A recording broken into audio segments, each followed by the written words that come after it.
30তম পৃষ্ঠার মধ্যে আছে আবু দাউদ শরীফের হাদিস। আল্লাহর নবীজি বলেন, বনি ইসরাইলের মধ্যে 72 দল ছিল, 72 দলে বিভক্ত ছিল বনি ইসরাইল। আমার উম্মত 73 দলে বিভক্ত হবে, তার মধ্যে 72 দল হবে জাহান্নামী। 72 দল কি? জাহান্নামী। আর একটি দল কি হবে? জান্নাতি হবে। আর সাহাবায়ে কেরাম জিজ্ঞাসা করলেন, ইয়া রাসূলুল্লাহ, সেই দল কোনটা? আমার নবীজি ইরশাদ করলেন, মা আনা আলাইহি ওয়া আসহাবি, যে দলে আমি আছি, আমার সাহাবায়ে কেরাম আছে, এই দলের মধ্যে যারা থাকবে তারাই জান্নাতি। আর মুহাদ্দিসিনে কেরাম এই হাদিসের ব্যাখ্যা দিতে গিয়ে বলেছেন, সেই দলের যারা অনুসারী এদেরকে বলা হয় আহলুস সুন্নাত ওয়াল জামাত, যাকে সংক্ষেপে সুন্নি মুসলমান বলা হয়। কি বলা হয়? সুন্নি মুসলমান।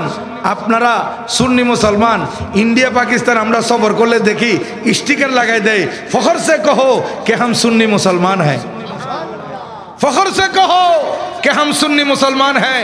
এটা গৌরব করে বলতে পারবে যে আমরা সুন্নি মুসলমান। আল্লাহ পাক আমাদেরকে কোনো বাতিল দলের অন্তর্ভুক্ত করে নাই। 72 বাতিল ফেরকা জাহান্নামী, সেই দলে আমাদেরকে নিয়ে যান নাই, আমাদেরকে রেখেছেন নাজাত প্রাপ্ত দলে, জান্নাতি দলে।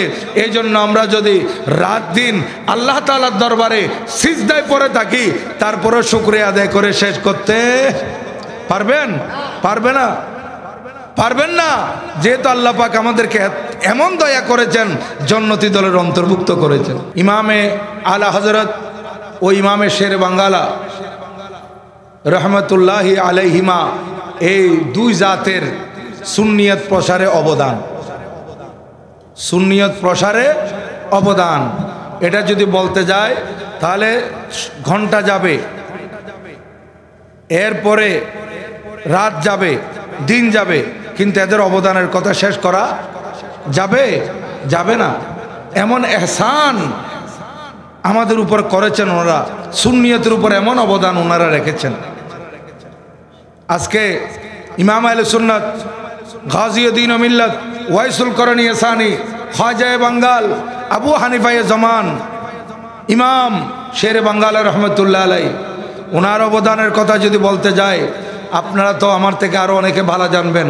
অনেকে এখানে যারা মুরব্বীরা আছেন, আপনারা হুজুরের ওয়াজ শুনেছেন, আছেন না? শেরবাংলা শাহ হুজুরের ওয়াজ শুনছেন না আপনারা? অনেকে আছেন, শুনেছেন। তাহলে ইমাম শের বাংলা রহমতুল্লাহ আলাই, ওনার জন্ম হচ্ছে 1906 ইংরেজি সন 1906, আর এন্তেকাল হচ্ছে 1969। ঠিক আছে, 63 বছর হায়াত পেয়েছেন। দেখেন, এই 63 বছর হায়াতে উনি সারাটা জীবন সুন্নিয়তের জন্য কাজ করে গেছেন। কি দিন বলেন কি রাত বলেন, দিনকে দিন বলেন নাই, রাতকে রাত বলেন নাই, রাত দিন সুন্নিয়তের জন্য কাজ করেছেন। যে ইমাম শের বাংলা রহমতুল্লাহ আলাই ওয়াজ করা কালে, ওয়াজের মধ্যে যে সময় অন্যান্য আলেম ওলামাদের ফিস ছিল 4 টাকা, 5 টাকা, 6 টাকা, সেই সময় ইমাম শের বাঙ্গালা রহমতুল্লাহ আলাইহির ফিস ছিল 100 টাকা। এটা উনি বলে নিতেন। কেন নিতেন? যেহেতু উনি সুন্নিয়তের পক্ষে কাজ করতেছেন, সুন্নিয়তের ময়দানে উনি তকরির করতেছেন। আজকে সুন্নিয়তের ময়দানে কথা বলার জন্য হাজার হাজার উলামা ইকরাম আছে, আছে না? হাজার উলামা ইকরাম ওয়াজ করতেছে।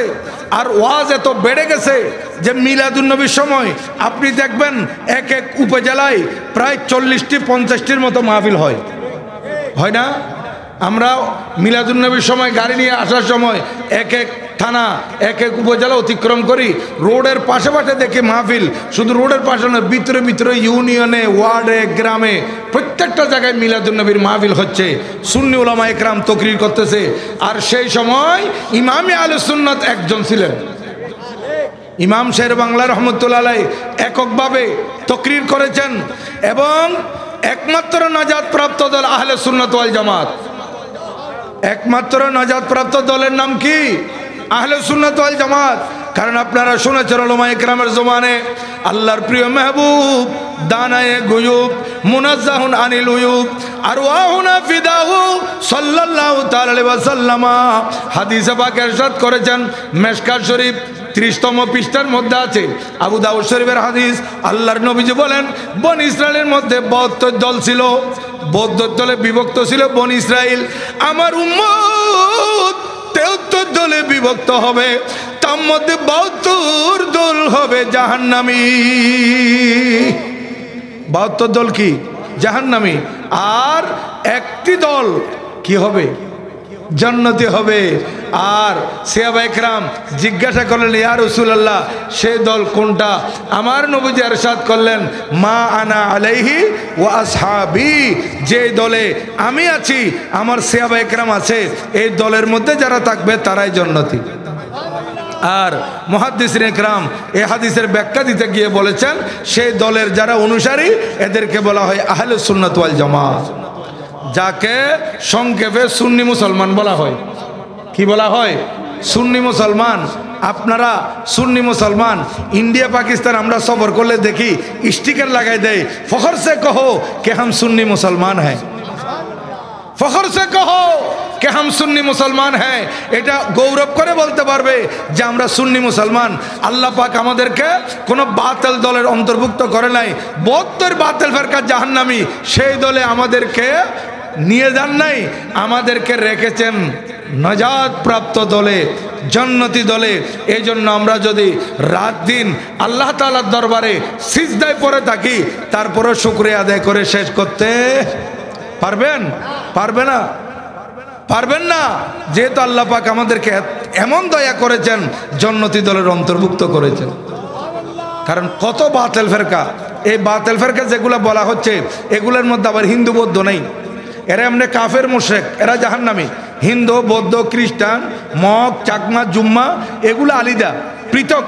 কেমন? এরা কাফের মুশরিক।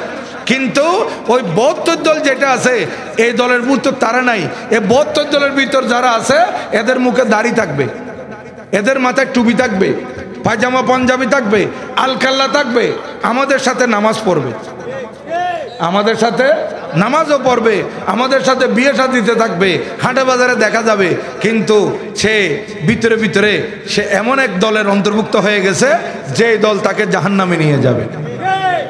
আর আল্লাহ পাক সুবহানাহু ওয়া তাআলা এমন দয়া আমাদেরকে করেছেন, আজকে আমাদেরকে জান্নাতি দলের অন্তর্ভুক্ত করেছেন।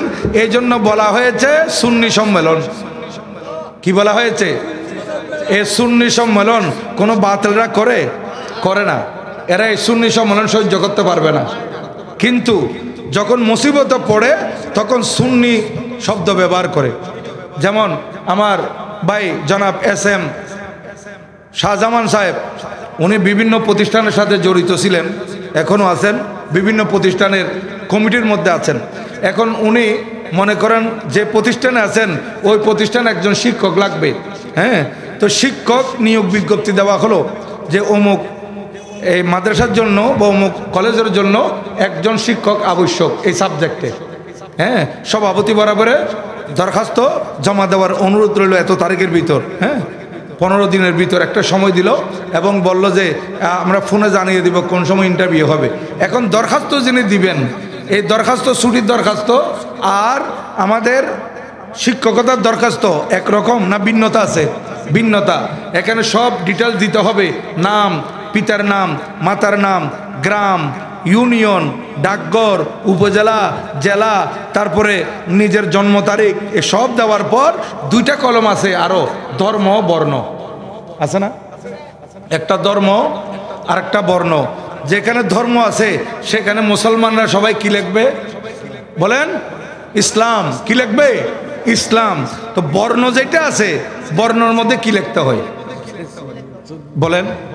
এখানে যারা হেফাজত ইসলাম আছে, আমি কারো কটাক্ষ করে বলতেছি না, সুন্দর করে বলতেছি, হেফাজত ইসলাম করে আছেন আপনাদের আশেপাশে, ওদের থেকে জিজ্ঞাসা করেন যে ভাই আপনারা যে শিক্ষকতার জন্য দরখাস্ত দেন, ধর্ম ইসলাম, বর্ণ হেফাজত ইসলাম লেখেন? জিজ্ঞাসা করবেন। জামাত ইসলাম করে আছে না? আছে। এদেরকে জিজ্ঞাসা করবেন ধর্ম ইসলাম, বর্ণ কি লেখেন? জামাত ইসলাম। যারা তবলিগ করে এদের থেকে জিজ্ঞাসা করবেন ধর্ম ইসলাম, বর্ণ তবলিগ জামাত এটা লেখেন? এরা প্রত্যেকে বলবে যে না, আমাদেরকে ধর্ম ইসলাম, বর্ণ সুন্নি লিখতে হয়। কি লিখতে হয়? ধর্ম ইসলাম, বর্ণ কি? সুন্নি। ভাইরে আপনি তো সুন্নি পছন্দ করেন না, আপনি তো অন্য একটা দল করেন, আপনার একটা ইসলাম দলের নামের আগে ইসলাম আছে, তো আপনি সেইটা দেন না কেন? সে বলবে যে ভাইরে আমি আমার দলের নামটা দিলে কিয়ামত পর্যন্ত আমার দরখাস্ত এটা কবুল হবে না। তাহলে সুন্নি না লিখলে আপনার দরখাস্ত অ্যাকসেপ্ট হচ্ছে না, দরখাস্ত কবুল হচ্ছে না। আপনার দরখাস্তটা গ্রহণযোগ্য করার জন্য আপনি এখানে সুন্নি লিখতেছেন, তাহলে সুন্নি না লিখলে দুনিয়াতে আপনি পার পাচ্ছেন না, তাহলে হাসরের ময়দানে কেমনে পার পাবেন? কেমনে চিন্তা করলেন হাসরের ময়দানে পার পাবেন? তাই আমি অনুরোধ করব, সুন্নিয়তের আকাশ বিশাল, সুন্নিয়তের আকাশ খোলা। আজকে ইমাম শের বাঙ্গালা রহমতুল্লাহ আলাই, আলা হযরত কাবলা রহমতুল্লাহ আলাই, উনার সারাটা জীবন এই সুন্নিয়তের পক্ষে কথা বলে গেছেন, সুন্নিয়ত প্রসারে কাজ করে গেছেন। ইমাম শের বাংলা রহমতুল্লাহ কথা বলতেছিলাম, যে সময় আলেম উলামাদের ফিস 4 টাকা 5 টাকা 6 টাকা, সেই সময় ওনার হাদিয়া ছিল 101 টাকা। তাহলে দেখেন সেই সময় ইমাম শের বাংলা রহমতুল্লাহ সেই যুগে এই এক এক ওয়াজে যদি 100 টাকা হাদিয়া নিয়ে এগুলা জমাইতেন, তাহলে কয় দুন কয়খানি কত সম্পত্তি নিতে পারতেন। কিন্তু উনি যেদিন দুনিয়া থেকে চলে যাচ্ছেন সেই সময় নিজের ঘর নয়, ভাড়া ঘরে আছেন, 7 মাসের ঘর ভাড়া বাকি। 100 টাকা হাদিয়া নিছেন, যে এগুলো কোথায়? হুজুর বলতেন আমি যে ওয়াজ করি, বাতিলদের বিরুদ্ধে কথা বলি, বাতিলদেরকে আমি চিহ্নিত করে দিই সুন্নিদেরকে বাঁচানোর জন্য।